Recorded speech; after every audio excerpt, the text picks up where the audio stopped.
Bonjour à tous, aujourd'hui on ne va pas s'intéresser à une imprimante 3D mais à un accessoire pour l'impression 3D. Il s'agit du déshydrateur de chez Sunnu, le Sunnu Filadryer S2. Alors à quoi ça sert? Un des problèmes de l'impression 3D est l'humidité que vous pouvez avoir dans les filaments. Si vous avez l'humidité dans les filaments, vous allez avoir des bulles qui vont se former, vos impressions vont commencer à faire des cheveux d'ange, à avoir des petites bulles sur les surfaces.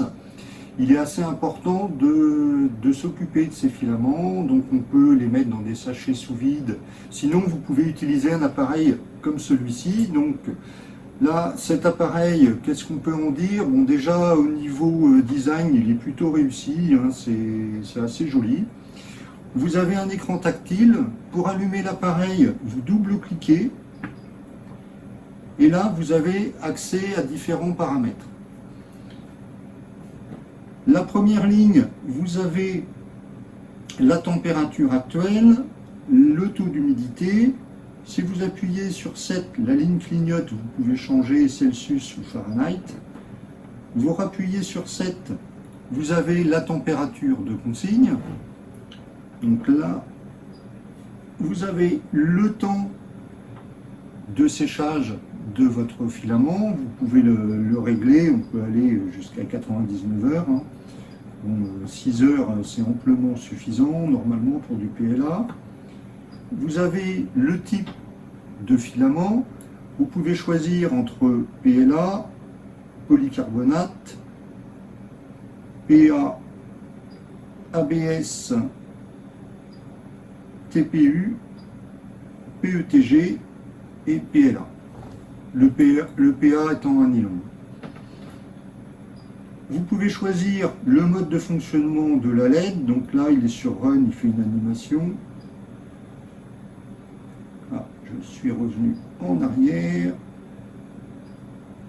Là, on peut la mettre sur Run, donc c'est une autre animation.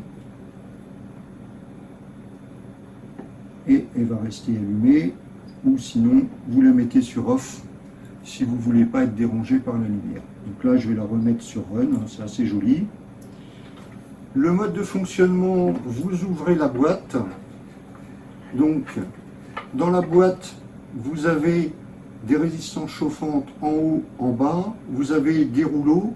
Donc, l'option des rouleaux, c'est si vous voulez utiliser l'appareil pendant votre impression, vous pouvez tout à fait mettre la bobine dans l'appareil. Donc là, je prends ma bobine, je la pose, donc elle est sur les rouleaux et peut bouger librement. Et ensuite, je vais passer le filament par le petit trou prévu à cet effet. Et à ce moment-là, je peux imprimer pendant que mon filament est en train d'être déshydraté. Donc ce n'est pas le mode que je vais utiliser pour ce test.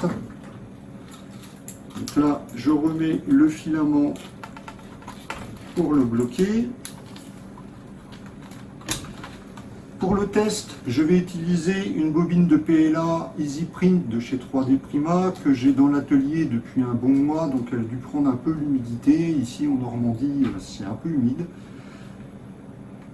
Je vais déjà voir combien elle pèse avant de lancer le cycle. Donc on est à 618 grammes, et on va voir si l'appareil est efficace, retire effectivement de l'humidité de ma bobine. Donc je la place dans l'appareil, je le referme, je vais remettre le temps, voilà, à 6 heures. Et on va laisser faire les choses. Donc là, l'humidité est fortement descendue, c'est parce que j'ai ouvert l'appareil, je l'ai refermé. On va attendre 5 minutes et on va voir le taux d'humidité réel de la bobine avant son traitement. J'ai laissé passer un bon quart d'heure. On peut voir maintenant que la valeur du taux d'humidité est montée à 49%. On va considérer que c'est la valeur de départ avant traitement de notre bobine. Et on va voir dans 6 heures ce que ça donne. À tout à l'heure.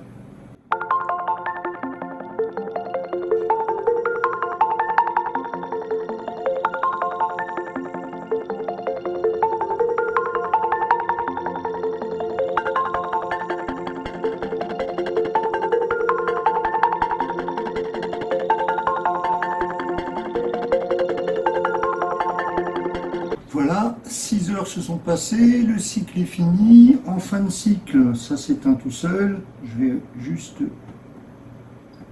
rallumer pour voir où on en était. Donc on oscille entre 39 et 40% de taux d'humidité. Je pense qu'on pouvait aller un petit peu plus loin en laissant encore quelques heures, mais bon, on va arrêter le test ici. Je sors la bobine qui est toute chaude. Je vais la peser.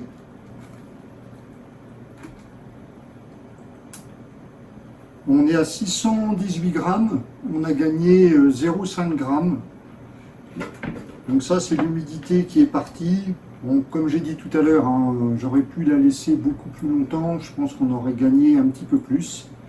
Et maintenant, on va imprimer le même modèle que j'ai imprimé avec la bobine qui n'était pas traitée pour voir ce que ça donne. Et on va voir s'il y a une amélioration ou pas. A tout de suite. L'impression des modèles test est terminée. Comme vous allez pouvoir le voir en zoomant sur les modèles, il n'y a pas eu une différence énorme. Il faut dire que déjà d'entrée de jeu, l'impression du premier modèle, même avec le filament qui avait pris un peu d'humidité, était déjà très très bonne. Donc vous allez pouvoir constater que la seule différence qu'on peut voir, c'est qu'on n'a plus de cheveux d'ange. Résultat d'impression, donc là on a le modèle qui était imprimé avec le filament avant traitement. Donc on voit qu'il y a pas mal de petits cheveux d'ange. Bon, je pense qu'on les voit, voilà, sur le fond noir, on les voit bien sur la vidéo. Voilà, là on les voit bien. Bon, la qualité d'impression, elle n'est pas optimum, hein. J'ai imprimé assez vite, hein, sans optimiser les paramètres pour ce modèle. Avec le filament qui a été déshydraté, bon, la qualité d'impression est identique, hein, c'est le même fichier, c'est la même machine, le même filament. La différence majeure que l'on peut voir, c'est qu'on n'a plus de cheveux d'ange.